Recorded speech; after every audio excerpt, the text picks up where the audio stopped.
La siguiente presentación estará a cargo de Francisco Canepa de Christian Pfeiffer, quien nos hablará sobre procedimientos de inspección de los molinos.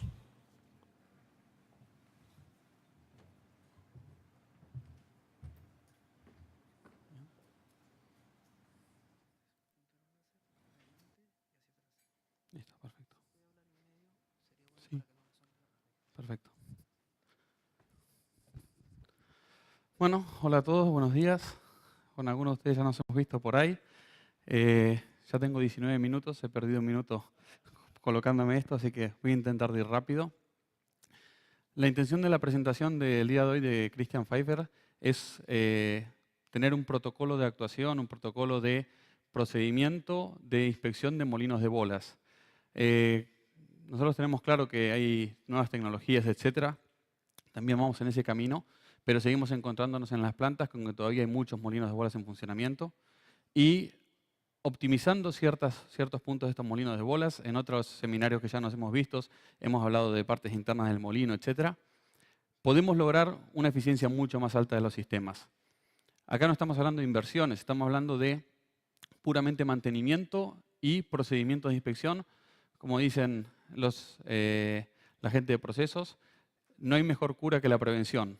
Entonces, nuestra idea es tener un sistema mediante el cual uno pueda comparar a lo largo del tiempo distintas inspecciones. Uno de los problemas que tenemos es que no hay una trazabilidad. Entonces, no hay un método de trabajo.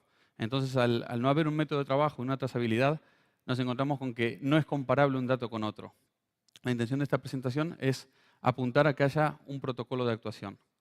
Bien, iremos por distintos puntos. Una es la introducción, explicaremos un poco lo que les acabo de comentar, los objetivos, descripción del proceso y unas conclusiones.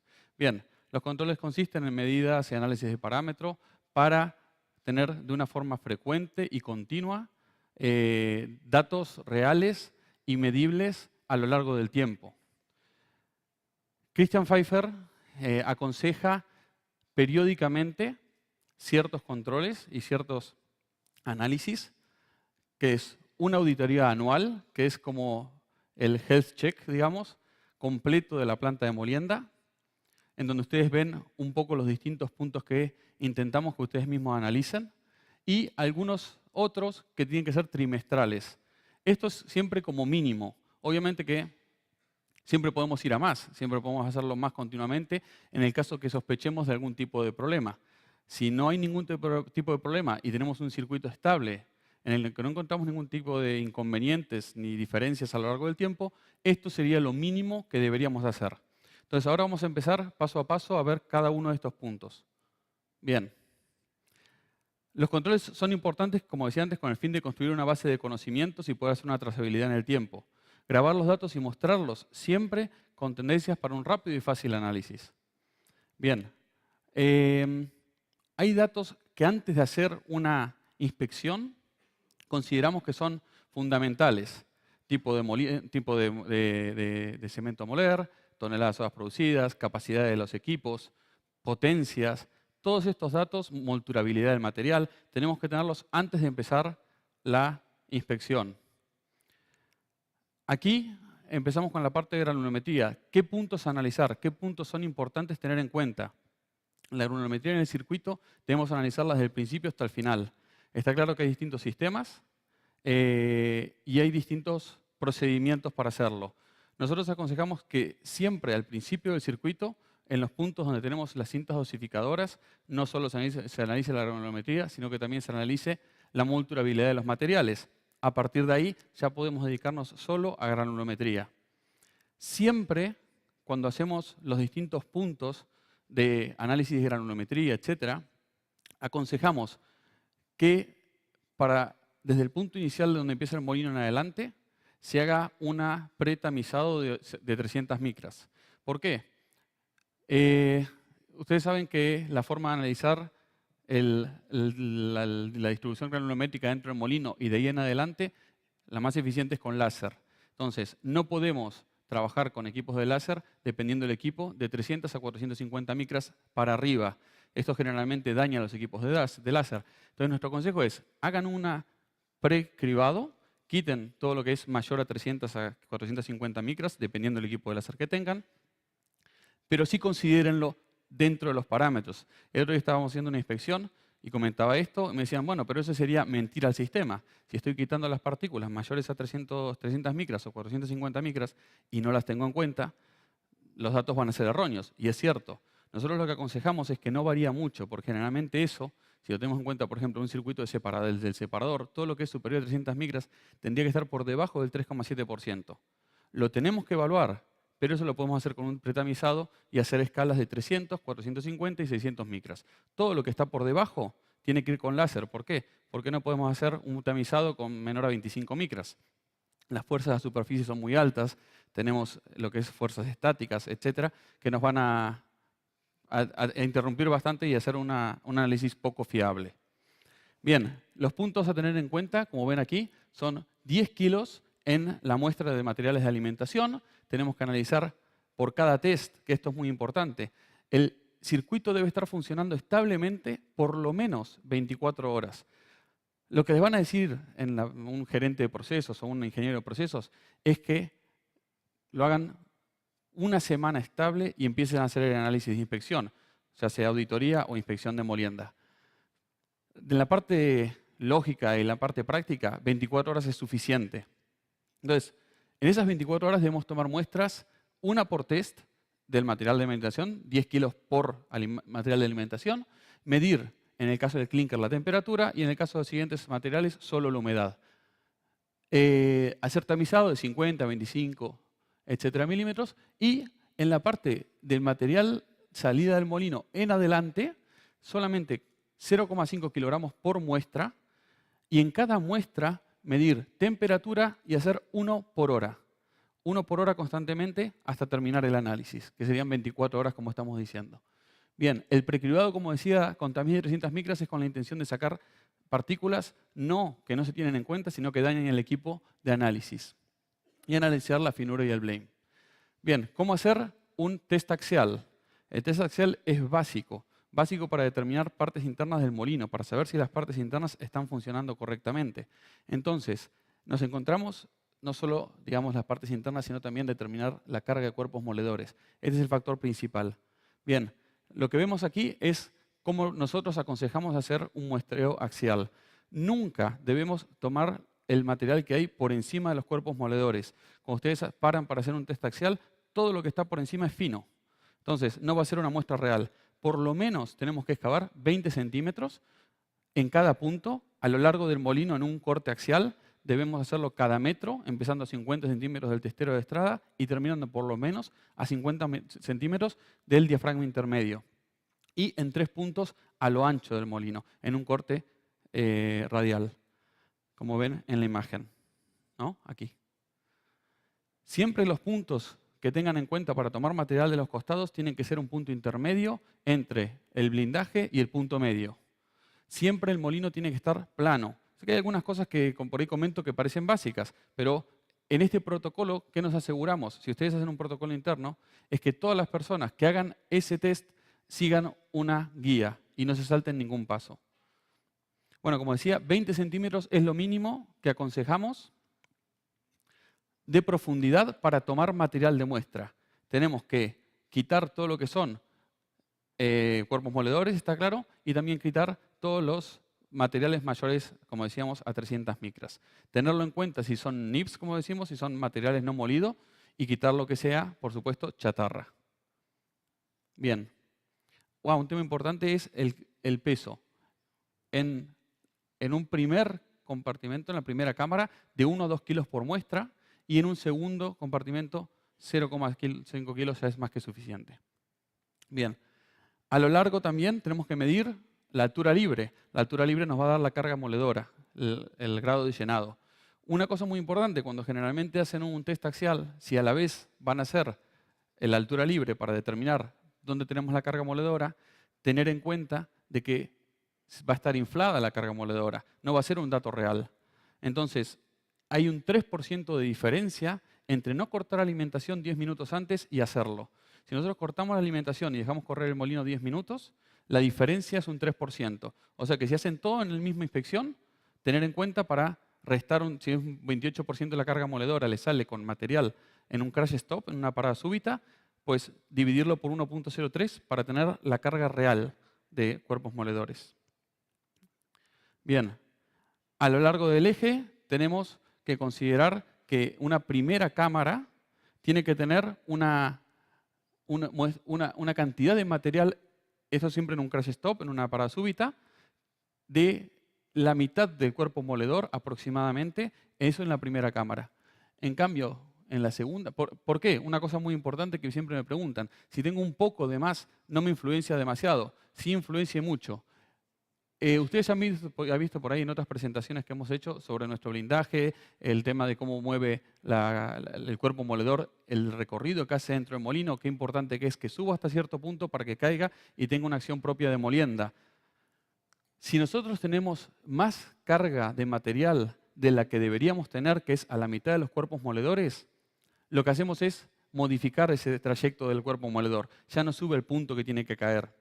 Entonces ya no tiene la misma potencia de molienda que tendría si no lo hacemos. Esto es difícil de verlo muchas veces en la potencia absorbida, porque la potencia absorbida no nos modifica tanto, estamos moviendo mucho más material. Nosotros lo que necesitamos levantar es el cuerpo moledor, no el material. El material tiene que formarse una cama por encima donde caen los cuerpos moledores. Y en una segunda cámara tenemos que el óptimo está un poco por encima de los cuerpos moledores o en el nivel de los cuerpos moledores. ¿Por qué? Porque la acción es de fricción. Entonces no es como en el caso de la primera cámara que necesitamos una acción de emoliente mucho más agresiva y no nos tiene que modificar la trayectoria del cuerpo moledor. Entonces, ¿qué pasa en los dos casos si es muy bajo? Es desperdicio de energía. Perdemos producción y perdemos, por supuesto, tenemos un desperdicio de energía. Lo que también está claro es que en el último caso tenemos un mayor gasto en los propios cuerpos moledores y en los materiales que friccionan entre sí sin material entre medios. Bien, un punto muy importante a tener en cuenta es las áreas que están próximas a los diafragmas. Ustedes saben que los diafragmas, cuando antes empezaron a existir los diafragmas y eran paredes de partición, era ideal desde el punto de vista de transferencia de material. ¿Por qué? Porque tenía una forma autonivelante. No pasaba más material del que tenía que pasar. A partir de los diafragmas de tercera generación y cuarta generación, que son los que se usan hoy en día en el mundo del cemento, esos diafragmas funcionan como bombas. O sea, bombean el material a la segunda cámara. Si no tenemos un control de flujo que podamos regular la cantidad de material que pasa a la segunda cámara, me va a vaciar a veces muy rápido la primera cámara. Entonces, esto tienen que evaluarlo. Donde primero se ve esto es en las zonas próximas al diafragma del lado de la primera cámara. Hay en casos que nosotros tenemos un control de flujos, pero en casos que no sea suficiente se puede instalar en la parte interna del diafragma, la estructura, una pared que lo que hace es levantar y dejar una parte del material que no pase dentro del diafragma. Son casos muy específicos, con un control de flujo tendría que ser más que suficiente. Con esto nos aseguramos que no haya zonas muertas desperdiciadas desde el punto de vista de molienda y por supuesto con mayor desgaste. Bien, por poner un caso, cosas que tenemos que analizar son también los desgastes en parada súbita, las partes de desgaste general, tanto placas ranuradas, blindaje, etcétera, etcétera, una parte mecánica, ya no de procesos. En la parte de procesos está claro que tenemos que tener en cuenta potencia absorbida, tenemos que cruzar los datos, esto es muy importante. Uno de los motivos principales también de una buena inspección de molienda es controlar que todos nuestros sistemas de control y sistemas de datos sean correctos. Uno generalmente da las cosas por presupuestas, piensa que todos los sistemas funcionan correctamente. Muchas veces esto no es así, nos encontramos con muchos casos donde la potencia absorbida demostrada no es la real. Y esto les sirve para poder cruzar datos y saber si eso está funcionando de la manera correcta. Bien, datos a tener en cuenta dentro de la inspección para, como digo, tener una trazabilidad y ver cuáles son los problemas con el tiempo, qué es lo que me está generando un aumento de consumo energético, menor producción. Es en una primera cámara, qué tipo de sistemas tenemos, si tenemos algún tipo de problema, como puede ser, por ejemplo, en la segunda cámara aquí, vemos que tenemos una altura de levante de 60 milímetros, con cuerpos moledores mucho más pequeños, tamaño de bolas de 60 a 25. No necesitaríamos a una altura de levante mayor a 30 a 35 milímetros, que siempre es la mitad del cuerpo moledor más grande. Entonces esto me está generando más en una segunda cámara. En este caso es un caso extremo de un molino de 3 cámaras, pero no necesitamos más de 30 a 35 milímetros de levante. Entonces todo esto tiene que estudiarse. Bien, lo que decía antes, la parte mecánica, tener en cuenta desgastes, tener en cuenta roturas, fracturas, tener en cuenta todo lo que sea desconches, como le decimos, etcétera. Siempre muy importante, documentación fotográfica. Haciendo inspecciones generalmente me encuentro con que a muchos les sorprenden que escribamos dentro del molino con tiza y eso nos sirve para guardar los datos en una buena base de datos fotográfica dentro del molino. Desgastes, alturas de levante, etcétera, etcétera. Se puede todo poner dentro de una documentación fotográfica, como dice el dicho. Una imagen vale más que 1000 palabras y esto generalmente es muy aprovechable. Bien, otro punto muy interesante, muy importante es la carga moledora. Damos por sentado a veces que la carga moledora que tenemos es una carga moledora determinada, que es la que hemos calculado al principio, se desgastó de cierta manera y lo que hacemos es controlarla de vez en cuando. Hay un problema bastante común, que es que la carga moledora, las partes más pequeñas, ya sea chatarra o cuerpos moledores muy pequeños que se han ido desgastando, están en la parte inferior del molino. Entonces, cuando ustedes paran el molino, ya sea una parada súbita o han parado alimentación, no los van a ver. Generalmente están en la parte inferior, sea en una primera cámara o una segunda cámara. Entonces, nosotros aconsejamos una vez al año por lo menos hacer un vaciado, una reclasificación de estos cuerpos moledores y volver a llenarlos. Para que se hagan una idea, podemos tener los mejores blindajes, las mejores diafragmas, pero el 30% de la optimización de un molino de bolas está en la carga moledora, en seleccionar correctamente el tamaño de cuerpos moledores para tener una correcta, digamos, molienda a lo largo de todo el molino. Hoy en día, trabajar con estos sistemas es muy sencillo. Están, por ejemplo, clasificando a razón de 12, 15 toneladas hora. Si ustedes vacían un molino de 100 toneladas hora de cuerpos moledores, en menos de 10 horas tienen reclasificado todo el molino. Y como digo, podemos esforzarnos un montón en un montón de puntos, pero no vamos a lograr nada si no tenemos una buena carga moledora. Bien, otra forma de hacerlo, si no quieren vaciarlo porque no tienen una máquina para reclasificar, es el muestreo normal. Quitar cuerpos moledores, aconsejamos 50 bolas por muestra en la primera cámara y 200 bolas por muestra en la segunda cámara. Es mucho más forzoso el trabajo, mucho más tedioso, por eso aconsejamos que hoy en día con un seleccionador de cuerpos moledores y un reclasificador, que hoy en día es bastante económico, se puede hacer este trabajo mucho más eficientemente. Bien, luego, obviamente, analizar en caso de que tengan un reclasificador, eso no quita que en una segunda cámara hagan este tipo de análisis para ver si el sistema de clasificación que tienen en la segunda cámara funciona correctamente. Una cuestión es digamos, la inspección visual cuando uno entra al molino, ver si está reclasificando, y una segunda es realmente ver cómo está clasificando el sistema de clasificación de la segunda cámara. Disculpen que vaya rápido, pero que se me está acabando el tiempo. Bien, puntos a tener en cuenta a la hora de un muestreo en un separador. Tenemos que analizar la alimentación, rechazos y los finos. Los 3 puntos siempre con el sistema estable, siempre por lo menos en cuanto al separador de 6 a 8 horas antes de tomar la muestra. Bien, importante cómo tomamos esa muestra. Si nosotros tenemos un aerodeslizador, que es por donde está bajando el material, por lo menos el recipiente que tenemos que tener para tomar la muestra tiene que ser el doble de lo que es la cámara de material. Porque si no, no estamos tomando una muestra correcta. En la parte superior tenemos los finos, en la parte inferior tenemos los más gruesos. Si ustedes toman la muestra en la parte superior, van a estar falseando los datos. Entonces, no va a ser una muestra real. Entonces, por lo menos tiene que ser el doble de lo que es la cama de material. Y cuando lo vayan a sacar de la parte de la toma de muestra, siempre taparlo. Porque ahí tenemos una diferencia de presión. Hay una corriente de aire y me va a hacer volar todos los finos de la parte superior. Entonces, antes de retirarlo, taparlo. Con la mano es suficiente, por lo menos.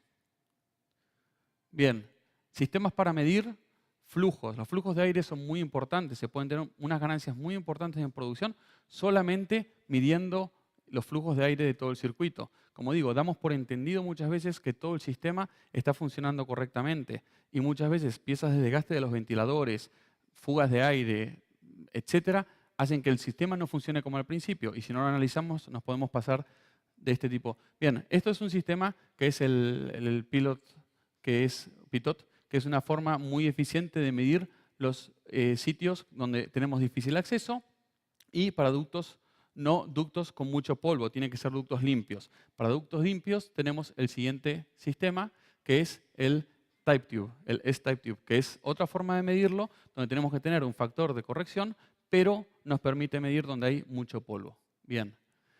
Forma de medir, tener muy en cuenta siempre, y me estoy pasando un segundín, pero ya termino, es tenemos que evitar los codos, las zonas de conflicto. ¿Cuánto? Por lo menos, como tenemos que agujerear el tubo para hacer las mediciones, por lo menos la parte teórica son 7 veces el diámetro. O sea que donde hay un codo, hay una zona de conflicto, alejarse 7 veces el diámetro para que la corriente de aire sea limpia. Eso en la parte práctica es muy difícil. Entonces nuestro consejo es por lo menos 3 veces el diámetro. 3 veces el diámetro es lo que tenemos que alejarnos de cualquier codo para hacer este tipo de mediciones y medir en todos estos puntos que ustedes ven acá. Bien. ¿Qué medir? A la entrada del separador, volumen de aire y presión estática y temperatura. El resto del circuito solo con la presión estática y temperatura es suficiente.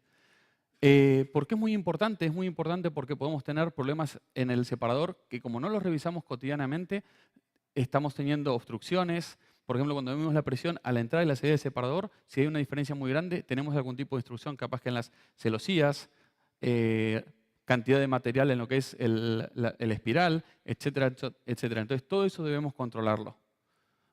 Bien, en caso de los separadores con filtros igual. Y esto es un caso, por poner un caso, en el que solamente jugando con la ventilación hemos logrado aumentar la producción un 8%. También, ¿por qué? Porque se logró una distribución granulométrica mucho más pareja y eso hace que podamos bajar un poco el blame. Bien. Muy importante siempre tener en cuenta que digamos, todos los equipos que tenemos, nuestro consejo es consultar con el proveedor, pero para análisis rápidos, por ejemplo, las cintas dosificadoras, hay forma fácil de verificar si están trabajando como deberían. Una forma muy fácil es cortar 1 metro, parar la cinta dosificadora, sacar 1 metro, multiplicarlo por la velocidad de la cinta dosificadora por 3,6 y por los kilos que sacamos y nos van a dar las toneladas hora que nosotros estamos dosificando. Entonces, midan la velocidad que es muy fácil de medirla y a continuación pueden sacar, la forma más práctica sería también y más exacta, volcar 10 minutos en un camión, pesarlo vacío, pesarlo lleno y ya tenemos también otra forma de hacerlo. Pero si no podemos hacerlo de esa manera, con el estático también funciona. Bien, esta es la segunda opción que comentaba. Y revisar en todos los puntos ceros, span, etcétera, para que todo funcione correctamente. Ajuste de transmisores, reajustar todos los transmisores y registrar todos los parámetros, como decíamos antes y al principio, para mantener y tener una trazabilidad, que es lo que parece que es una palabra bastante de moda en el mundo alimenticio. La trazabilidad de los alimentos para que si se produce un problema podamos ir para atrás y ver lo que sucedió. Bien, como digo, la base de conocimientos permite investigar la causa y adelantarnos a problemas a la raíz de los problemas para evitarlos con la reacción temprana, con base de los resultados de las tendencias. Bueno, disculpen por haberme pasado 2 minutos y cualquier otra pregunta, estamos en nuestro stand. Muchas gracias.